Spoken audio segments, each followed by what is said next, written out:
Congratulations. Siguro we're just not yet familiar with the story, with the character. Siguro before yung question ko, pwedeng the rest of the character, also the main cast, to tell us something about your character para may idea lang rin po kami. Start with Characters daw. Okay. Queen Ay. Queen Ay siguro. Me, sure. Hindi, character ko po dito, ako po ay secretary dito ni Miss Anne, which is gagampanan po ni Miss Glyza De Castro. Siyempre ako po dito very workaholic kasi yung ang aking boss ay very workaholic din. Pero hindi po ako perfectionist kasi yung akin pong boss ay very perfectionist. Pero ako po ay mabait and at the same time, ayun, masipag. Pero lagi ding on time.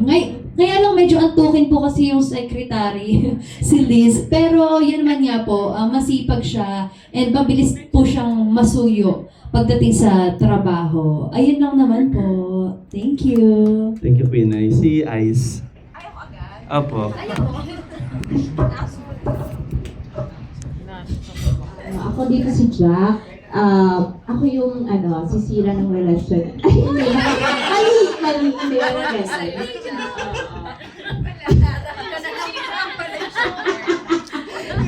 Eme lang. Syempre ako yung sa comedy side dito, bang icebreaker ako. Di ba sabi nga ni Queen ay si Ma'am Anne, parang strict, ganyan. So ako yung babasag ng trick ni Ma'am Anne, ganyan. Pang ganyang level. I will play the role of Box, isa sa mga maintenance crew sa hotel. Tapos halos yung buong buhay niya parang umiikot lang sa character ni Lizzie.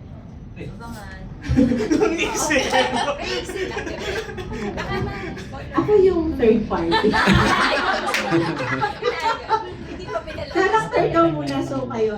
Sige, it's really about Anne na kakahiwalay lang sa kanyang husband at malalaman natin sa pelikula kung bakit sila naghiwalay and then bigla na lang may dumating si Chicks sa buhay niya at yun at doon magbabago ang pananaw ni Anne tungkol sa love.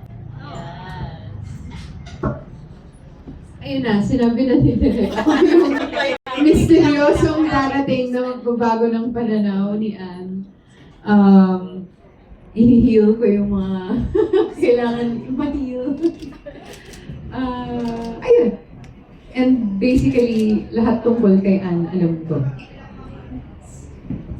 Ayun, ako nga si Anne, perfectionist siya. Kasi unang-una pa lang, makikita nyo, straight na straight yung hair niya. Dito hindi masyado. Pero straight na straight, ganyan. Tapos ayaw niya na nagkakamali yung staff niya kasi very goal-oriented siya. Siya ang CEO ng Our Magic Hair Grandeur Hills Resort. At syempre bantay sarado siya sa mga staff niya dahil ayaw niyang magkamali sa life dahil nag-fail ang kanyang relationship. So, nung time na yon na gusto niyang i-redeem yung sarili niya, may dumating na misteryosong babae na magbabago sa buhay at sa pananaw niya. Thank you po. Kay Direk Sigrid. Yan, sabi ko nga tatanong ko to sa kanya kasi lagi ako nandun sa press con, premiere night ni Direk. Tapos napapanood ko lagi yung movie niya. Parang you always make movie na kung saan kakaiba. Parang laging may advocacy after the success ng MMFF mo, diba yung I'm Perfect. Now, another GL series. Movie. Ano po ito? Parang it's based ba from kumbaga, story, life story, or parang on your imagination lang yung story niya? Paano nabuo po itong I Felt It's Fine? Grabe yung based sa life story. Kapag sinabi, headline na naman ako. But, as a storyteller and as a filmmaker, kung siguro yung mga nandito rin, ang mga nakapanood din ko ng mga pelikula ko, I always make it to a point na every time I do movies or I tell stories, gusto ko yung meron akong magagamit yung platform ko as a storyteller. And kasi yun lang yung maliit kong contribution siguro sa bansa natin o sa mundo para mabigyan ang lahat ng walang boses. Gaya nga ng sinasabi ko, lagi ko pinaglalaban ng inclusivity, being heard, being seen, and like sa I'm Perfect, so persons with disabilities, like with this one also, I'm championing the LGBTQ community. So, kasi sila yung mas kailangan ng platform dahil bihira yon sa pelikula natin. So, sa maliit kong paraan, gusto kong magkwento ng mga bagay na katulad po nito para makatulong ako sa kanila. Okay, thank you. Yung question ko naman kay Rian sa kay Glyza.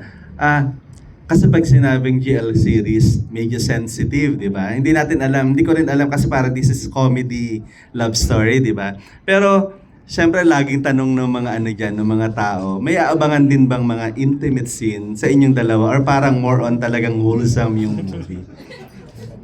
OM. Handa na ba kayo? Actually, wala. Ibang movie pala yun. I feel like I feel it's fine. Charot. Hindi. I feel yung panahon ngayon, kasi kung dati, nung ginawa namin yung una naming show together, yung The Rich Man's Daughter, medyo marami talagang censorship nung time na yun. And also, nasa free TV siya, medyo ibang bagay na. But now, I think we have more freedom, and I think people's minds are much more open. So, I think what we have, hopefully, can satisfy what the audience would be looking for in terms of really showing true connection and intimacy. Ayun. Ikaw, yes or no? Charot kami sa'yo yung yes or no. Yes na yes. I will always say yes. And then, I think sa storytelling, buong-buo siyang naibigay sa pelikulang ito. Katulad ng sinabi ni Rian before sa television, di ba? Parang may mga restrictions talaga. Pero we are glad to share na ang pelikula natin ay rated. Meron na ba? Diba? Pwede ba? First pa lang. Meron na ba, Dere? Kasi sinabi ko nilagay po kasi sa rated siya. Na-rate na siya. Rated siya. Oo. Rated na siya. Oo. Rated siya. So abangan na lang kung anong rate 'yon para malaman din namin kung merong kung meron talagang intimacy doon sa film. Parang gano'n, 'di ba? Pero gusto ko lang din po i-clarify na kung ano mang intimacy yun, syempre, part yun sa isang relationship eh. Pero part din siya ng kwento. It's not just about, syempre kasama na yung pampakilig, pero it's really part of Anne and Chicks' story and a journey as, strangers to, and discovery sa kanilang relationship. Kung ano mang klaseng relationship. Yan, kung meron man, follow up lang, kung meron man, how do you prepare for that? And mas naging madali ba on your part na gawin yung mga scene na yun, na kayo yung magkasama kasi meron na kayong previous project together na ganun din yung tema? Or parang mas nahirapan kayo at nagawin yon? Or kung may iba bang artist na gaganap, mahirapan kayong gawin yung mga bagay na yon? Parang sa akin, happy ako na si Rian yung kasama ko kasi nga may na rin, parang may work na, may task na rin kami. Hindi, pero parang mas comfortable na ako na babae yung kasama ko sa eksena kapag dating sa mga intimate scenes eh. Hindi ko alam kung bakit, pero dahil siguro mas at ease ako. Kasi alam ko na safe ako. Ayun, parang mas madali akong gumalaw. Though syempre meron pa rin akong hiya. Ayun, sinasabotahe mo ko. Ikaw talaga yung panira ng Hindi, may hiya factor pa rin ako. Kasi pag tinitignan ko si Rian, parang sobrang fragile. Parang, ha?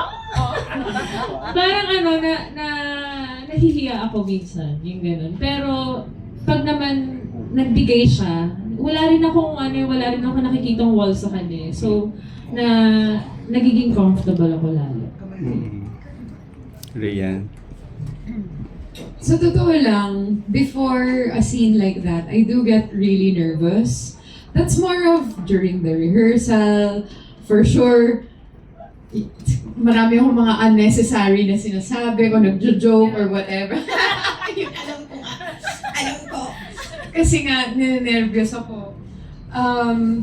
Ayun nga, it's so important to me that Glyza feels comfortable with me. And I don't want to cross any lines. But, ayun na nga, once we get into the scene, I think it helps also na may ginawa na kaming, actually, ang dami na naming projects in the past. Whether, basically, kahit anong gawin mo sa akin, okay lang, sampalin mo ko, sabunutan mo ko, halikan mo ko. Okay lang, nagawa niya na eh. Bugbugin mo ko, it's fine.